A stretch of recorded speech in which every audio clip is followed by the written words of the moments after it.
Hello everybody, welcome back to Rolling Solo and our playthrough of this cooking craziness. I don't even know what to call it anymore, it's just pure madness. And today we have a little bit of trouble. We got some snakes popping into the grass, and in the last video I just forgot to add a new snake, which will appear here, and because we can't pile it onto that one spawn token, we're going to put it adjacent. But there's snakes popping out of the area here, and it's getting a little grim.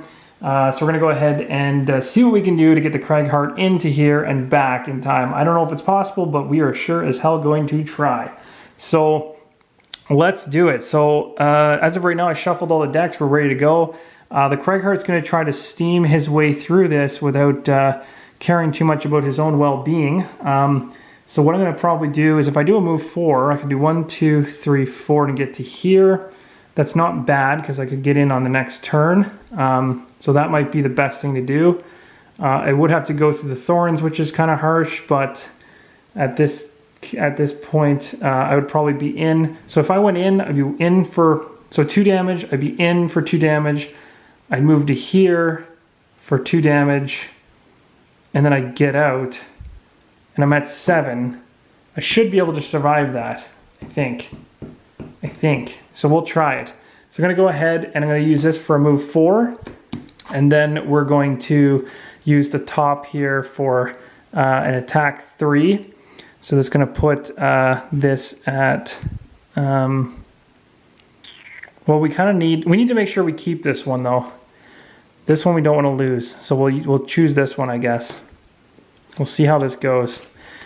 So that's the choices there. In terms of the Tinker, who's in a little bit more trouble, we need to do an attack. He could flamethrower the heck out of everything there. That's tough. If he flamethrowers them, they all die, which is good. But maybe we'll wait for that. So we'll do this and we'll do this. We'll try to go early in the round with the 37 so that he doesn't get hit. So we'll do 37, 77. Giant Viper got a 32, that's not good, and 35 for the Scout. Ouch, they're both all really early, so they're actually all ahead of us. So the Giant Vipers go first, that's the nasty card we got last time. They're going to move, both of them are going to move, they move 3, so his focus is here. 1, 2, 3, that doesn't get him any closer. He can't move through me, and he can't move around me, so he's probably going to stay there, because he's only 2 away versus being here, or he's even further away. So he's going to stay put. This guy is going to attack me, however. The worst part about it is you add attack 2 because the target is adjacent to another Giant Viper ally. So it's going to be an attack of 3 in total coming at the Tinker. Tinker doesn't have anything except for invisibility, which we'll probably use at some point. Oh, sorry, that's from the Tinkers. My bad. We're going to pull up a modifier from here, and it's a -1. So 2 damage is going to come across. We're okay with taking that. Not. So the Tinker got hit for 2. Oh, and the poison. Oh, shoot. So that's another one.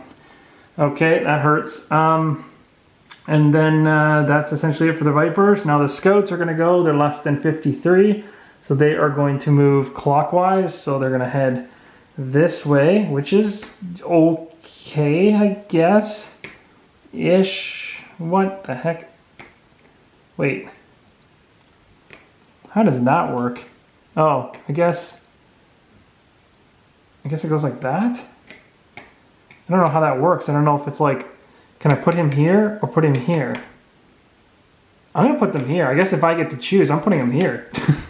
I get to put, if I'm in the spot, I get to move him one Jason over. I'm obviously not going to put him there. So he's going to put him there, and then that's it. That's their movement. So now the Tinker is going to go ahead, and well, he's a little hurt right now and upset. So he's going to go ahead and do an attack 3. He's going to do it on the snake number 2, and I think we already know what this is because we pulled it. So it's a 3, so he gets 3 damage through, which is not enough to kill it, but enough to hurt it, I guess. And that's essentially it. And then this card is a waste. He's not moving anywhere or doing anything, so those 2 cards get discarded. That's the end of his turn. Now we go to the Cragheart, who's kind of the hero at the moment, who's trying to get to the end of this massacre. We're going to go ahead and do a move 4. Move 4 actually would get him from here, 1, 2, 3, 4, onto this tile, which is, if I'm thinking with this, 2 damage here, 2 damage to get to here, which puts the token here. At the end of the round it moves to here, then 2 damage again, and it moves to here. and then he needs to get the heck off of it. So I think I can make this work. So let's go 1, 2, 3, 4. He's going to take, that's the end of his turn essentially. He's not going to use this. So those two go into discard. He's going to take 2 damage for standing in that area. And that's essentially it. Now we're going to go to the next turn. The round, I should say. In terms of shuffling, both the scout deck and the, scout deck and the giant viper deck also need to be shuffled. So we're going to do that real quick. So both of these decks are going to get shuffled up. We're going to do some short resting with the Tinker because he's very, very low on cards. And there we go. And then for the scout, same situation. Shuffle these up as best as we can. Drop them over there. Okay, and then we're going to do our picks, or sorry, we're going to do our, this is the one that we lose, and we keep this one. So we're kind of in trouble with the Tinker. He's going to exhaust here. I can go invisible, which is nice, but that really doesn't help me. So that's that, and then we still have movement and stuff with the Craighart, so we're going to wait to do anything aggressive with him and then hope that we can make it back, but I just don't know. I don't know if this is possible, but I'm going to try so hard. Okay, so now we are going to pick our cards. So the Craighart's going to go. He wants to go really early, so we'll go as early as he can with a 46, which is not very early. The Tinker, on the other hand, is going to try to go early as well. He might as well just try to burn the crap out of all of them and die. Because at the end of the day, he doesn't have a choice. Like, we might as well just exhaust him and have him torch everything there. So he's going to shoot his, he's standing here. He can target anything that's 3. So he's going to target these 3 spaces, killing all of those snakes. The other thing too that I forgot is technically there would be another snake, I guess now, because there was an end of the round there. So another snake would be there as well. So we'd be putting like one here, which is adjacent. I don't know, in terms of putting monsters down or spawning monsters when they're already covering the spot, I don't know how many you're allowed to have at max. That's the one thing I'm trying to find in the rulebook. It's tough to see. I think...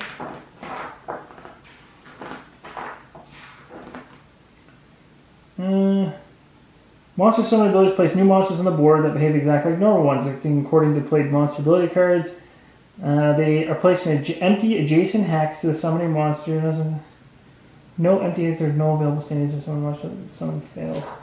So it makes it seem like in the rules, like in general, like if you have a spawn point where they're supposed to come out, but then everything is full, they stop coming out. So as of right now, there's no adjacent tile that they can spawn from. So 3 seems to be the max you can have. Unless, of course, I was to move the Tinker, then another one could show up on top of me. So this is it, essentially. So we're going to go ahead and pick these 2. We'll try to go as early as we can with a 47, which is not really early. The Vipers are going to go at a 32, ouch, and then the 69 for the Scouts. So we're going to start off with the Vipers, who are very angry. They're all beside each other, so they're going to boost themselves to the 9s. Yes, guys, I do realize I could have gone and cloaked myself here, but that would have been last turn, and I wasn't thinking that far ahead, and I think we're in trouble regardless. The Tinker's going to die. Like, he's going to exhaust. Regardless of him going invisible or not, he's in trouble. So this is going to give the one Viper... There's no point in moving them around the tables because they're in the most optimal positions for attacking anyway. So this is going to give the Vipers, the one that's attacking, an attack of 5, and plus the poison is 6. And then here's a card, so that's the end of it. So at that point, the Tinker has been completely destroyed. He's been bitten to death and soaked up all the damage. He is exhausted, gone, and off the map. All of his food is gone. They ate his body, and they ate the meat off his body, which sounds disgusting, but kind of funny. All right, so that's it, and the Vipers are done. And so we do them kind of in order here. So technically, this one would have tried to attack. So one would have tried to move. There's no point, because it would have taken too long to get around. This is closer. This one attacked, did his damage, didn't need to move, and now the third one would move. So the third one would try to find focus and can't find focus anywhere around, but it would move though. So it would move a total of 1, 2, 3 as it tries to head towards the Craighart. So it's going to start trying to mess. These guys are going to start coming out of the woodwork, trying to come across the board and screw with us, which is really, really nasty. And again, the scenario doesn't specify how many of these things come out of that portal, which makes it even worse because it's hard to tell whether or not it's like an indefinite pool of snakes that are coming out, but it just says a grand viper spawns in the hex at the end of every round. These spaces are all normal. So if it spawns on that hex, like that's the other thing too that I don't know is that if there's a snake on there, I'm assuming it wouldn't have spawned, so maybe I overdid it. Like maybe I shouldn't have put them adjacent, but because I thought that was kind of the way to play it, but maybe I played that wrong and maybe played a little too aggressively on the enemy side of things. But I guess I'd rather play more aggressively and be wrong than play it easy and win by cheating. So we're gonna move over now from the Vipers to, I guess it would be the Cragheart next. He's going to do his move 3, so which is he only really needs to get to here. So he's going to get to here. He's going to drop his food on the very first tile, so 1, 2, and 3, and then that's essentially it. He's going to sit still. These 2 cards are going to get removed, and he is, because it's the end of his turn, going to take 2 damage for standing on that particular tile.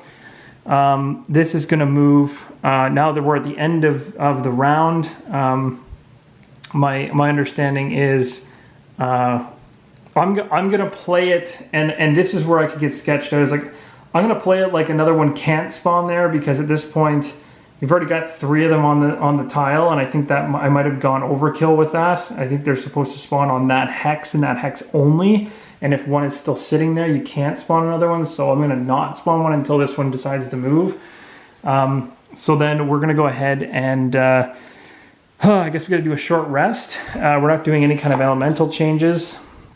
So we're going to lose this one here, the attack 3 with this. Is this the one we want to lose is the question? Probably. Yeah, that's not bad, I think. So we'll put those 3 back in the tray. I don't think we're going to be able to make this. This seems near impossible now. Okay, and then we're going to go and... yikes. Okay, we're going to go... This is the end of the round, so all the food moves over to this coal.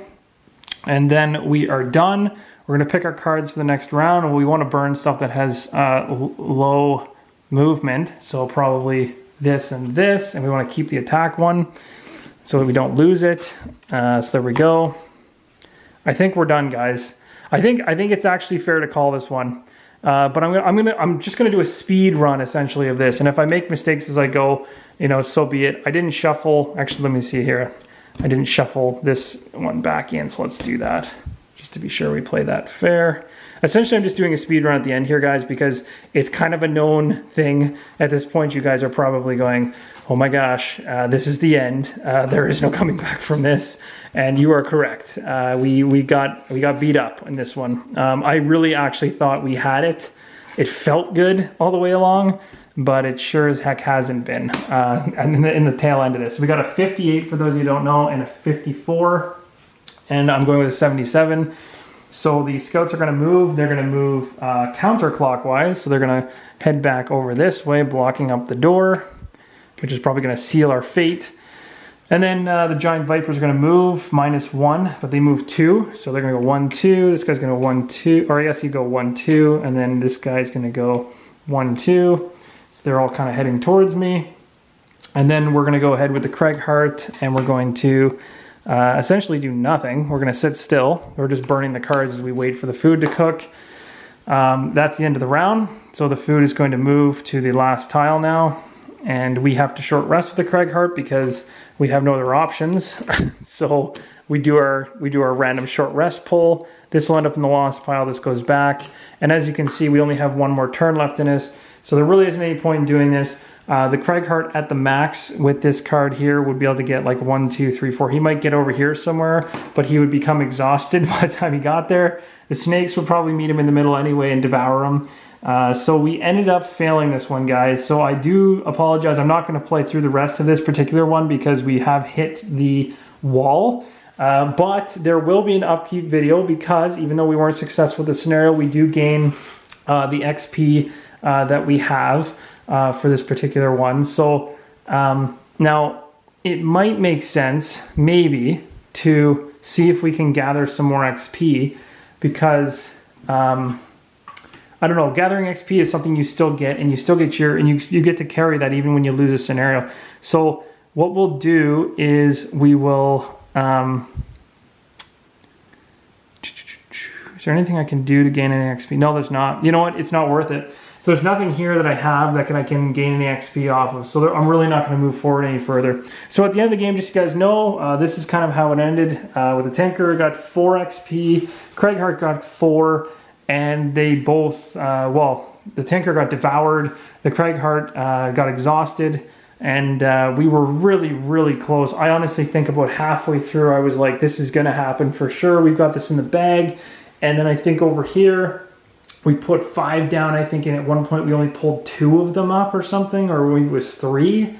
And it was like so short that I knew at that point, before even the next character came to the coals to put his food on, that because of how much we lost in the coals by not picking them all up or getting a good attack, we were in trouble. So it is what it is. It was fun. It was entertaining. I hope you guys enjoyed it. I hope you enjoyed watching me suffer through it. And now again, at the very end here, I was kind of speed running through it because I knew I was kind of going to die. I might have made a mistake or skipped something as I was whipping through it like a madman. I probably could have, in the last little bit there, used a couple cards in order to boost some XP, in order to give myself some extra stuff. But I really... I didn't have a chance, really. The last thing I was going to try to do with the Tinker before he went out the door was I was going to try to get him to use this flamethrower and go out the door with at least 2 more XP in his hands, and he got just absolutely devoured over there. Again, one thing with this scenario that's a little tricky is it says that the snakes spawn 1 on this hex every round. I'm not too sure whether that means if you can't spawn, that you would spawn in adjacent hexes, or if there's a snake still sitting on that spawn, then nothing spawns, because only one thing can be on a hex at a time. So maybe at the end of the day, there should have only been 1 snake the whole time, but would that have really changed anything? Because the Craighart still went all the way to there, and it was by the time he was here, he still only had about 4 cards left. He would have never made it back, regardless of how many snakes were on the board in the end. So it is what it is, and I had fun. Hope you guys enjoyed it. If you guys have and want to see more, I'll be playing through 5, 6, 7, 8, 9, 10 of this Gloomhaven campaign. And I will be punching out a upkeep video for the in-between game. We're going to go back to the shop with the Tinker, who actually has to sell the minor healing potion that was picked up because we can't officially carry this, as we're not allowed to have 2 bag slots at level 1. So the Tinker will have $14 essentially, or 14 gold, not dollars, to spend at the store and to boost up something. And then we'll go into the next scenario with our heads up and we'll hope for the best, all right? So again, until next time, guys, keep rolling solo.